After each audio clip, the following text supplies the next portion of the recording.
പാഠം 13 ആർക്കിമിഡീസിന്റെ വിദ്യ.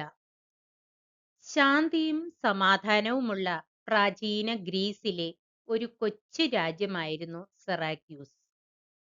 ഹെറോൺ എന്ന രാജാവായിരുന്നു അവിടം ഭരിച്ചിരുന്നത്.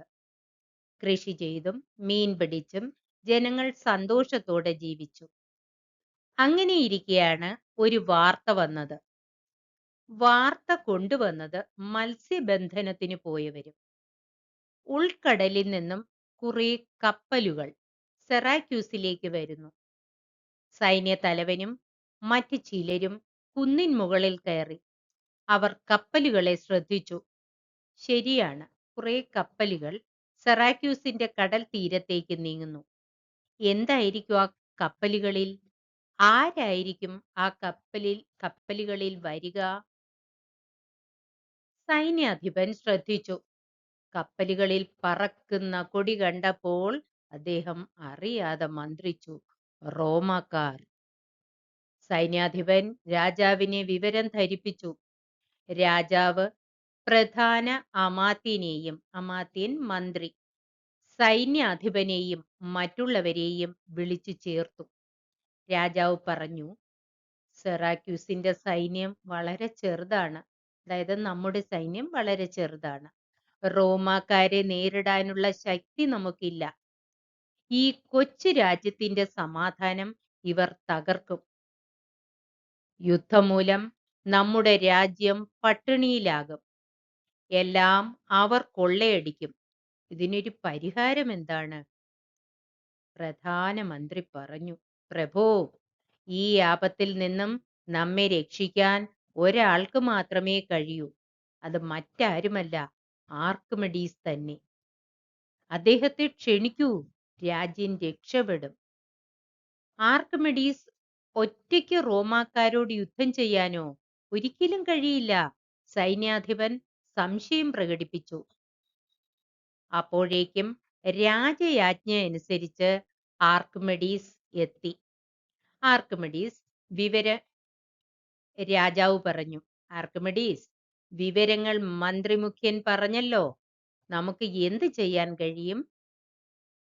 ആർക്കിമിഡീസ് പറഞ്ഞു, പ്രഭോ, അങ്ങ് വ്യാകുലപ്പെടേണ്ട. റോമാക്കാർ സെറാക്യൂസിൽ ഇറങ്ങില്ല. ചില സാധനങ്ങൾ എത്രയും പെട്ടെന്ന് എത്തിക്കണം. ആർക്കിമിഡീസ് ആവശ്യപ്പെട്ട സാധനങ്ങൾ നിമിഷം കൊണ്ടെത്തി. എന്താണ് സാധനങ്ങളെന്നോ?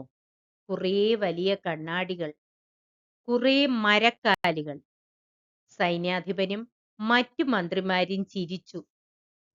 അവർ രാജാവിനോട് പറഞ്ഞു, പ്രഭോ, നമുക്ക് സൈന്യം സജ്ജീകരിക്കാം. കണ്ണാടിയും മരക്കാലും കൊണ്ട് റോമാക്കാരെ പരാജയപ്പെടുത്താമെന്നോ ഒരിക്കലും കഴിയില്ല.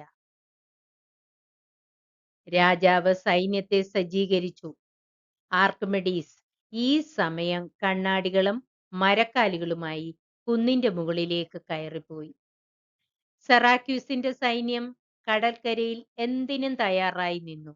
രാജാവ് ആകെ വിഷമത്തിലായി. അദ്ദേഹം സൈന്യത്തോടൊപ്പം നിന്നു. റോമാക്കാരെ കടലിൽ കണ്ടു തുടങ്ങി. നിരനിരയായി കപ്പലുകൾ, ആയുധമേന്തിയ പടയാളികൾ. റോമാക്കാർ യുദ്ധാവേശത്തിലാണ്.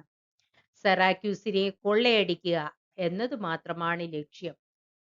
ഉച്ചയോടടുക്കുന്നു. സൂര്യൻ കത്തിജ്വലിക്കുകയാണ്. ഭയങ്കര ചൂട്. എന്താണത്? റോമാക്കാരെ വഹിച്ചു വന്ന ആദ്യത്തെ കപ്പലിൽ തീ പിടിച്ചു. തീ ആളിക്കത്തുന്നു, മുങ്ങുന്നു. അതാ രണ്ടാമത്തെ കപ്പലും കത്തിത്തുടങ്ങി. പിന്നാലെയുള്ള ഓരോ കപ്പലും തീപ്പന്തമായി മാറി.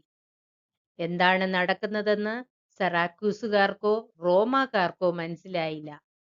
ഏറ്റവും പിറകെ വന്ന കപ്പലുകൾ തിരിച്ചുപോയി. റോമൻ സൈന്യത്തിന്റെ 3/4 പങ്കും കടലിൽ ചത്തു കഴിഞ്ഞിരുന്നു. സെറാക്യൂസുകാർ ആർത്തു വിളിച്ചു. ഹെറോൺ രാജാവ് പറഞ്ഞു, ഇത് ആർക്കിമിഡീസിന്റെ മായാജാലമാണ്. നമുക്ക് കുന്നിൻ മുകളിലേക്ക് പോകാം. അപ്പോൾ കാര്യം അറിയാം. എല്ലാവരും കുന്നിൻ മുകളിലെത്തി. അവിടെ കണ്ട കാഴ്ച, ചില കണ്ണാടികൾ വിവിധ അകലത്തിൽ മരക്കാലുകളിൽ ഉറപ്പിച്ചിരിക്കുന്നു. അത്ര തന്നെ. രാജാവിനും കൂട്ടുകാർക്കും ഒന്നും മനസ്സിലായില്ല. രാജാവ് ആവേശത്തോടെ ചോദിച്ചു, ആർക്കിമിഡീസ്, അങ്ങ് എന്താണ് ചെയ്തത്? എങ്ങനെയാണ് ആ കപ്പലുകൾ ചുട്ടരിച്ചത്? യാതൊരു ഭാവഭേദവുമില്ലാതെ ആർക്കിമിഡീസ് പറഞ്ഞു, അത് വളരെ ലളിതമായ കാര്യമാണ്. അകത്തേക്ക് വളഞ്ഞ കണ്ണാടിയിൽ സൂര്യരശ്മികൾ പതിച്ചാൽ അവ ഒരു സ്ഥലത്ത് കേന്ദ്രീകരിക്കും. ആ സ്ഥലത്ത് ചൂട് കൂടും, തീപിടിക്കും. ഈ കണ്ണാടികളിൽ നിന്നുള്ള രശ്മികൾ റോമാക്കാരുടെ കപ്പലുകളിൽ കേന്ദ്രീകരിച്ചു. അവ കത്തിപ്പോയി, അത്ര തന്നെ. സർവ്വസൈന്യാധിപന് വിശ്വാസം വന്നില്ല. ആർക്കിമിഡീസ് കുറെ ഉണങ്ങിയ മരച്ചീളുകൾ ഒരു സ്ഥലത്ത് വെച്ചു. എന്നിട്ട് കണ്ണാടി ക്രമീകരിച്ചു. നിമിഷങ്ങൾക്കകം അവിടെ തീപിടിച്ചു. ആളുകൾ ഈ വിദ്യ കണ്ട് തുള്ളിച്ചാടി. ആർക്കിമിഡീസിനെ ചുമലിലേറ്റി ജനം തെരുവിൽ നൃത്തം ചെയ്തു. രാജാവ് ധാരാളം സമ്മാനങ്ങളും നൽകി.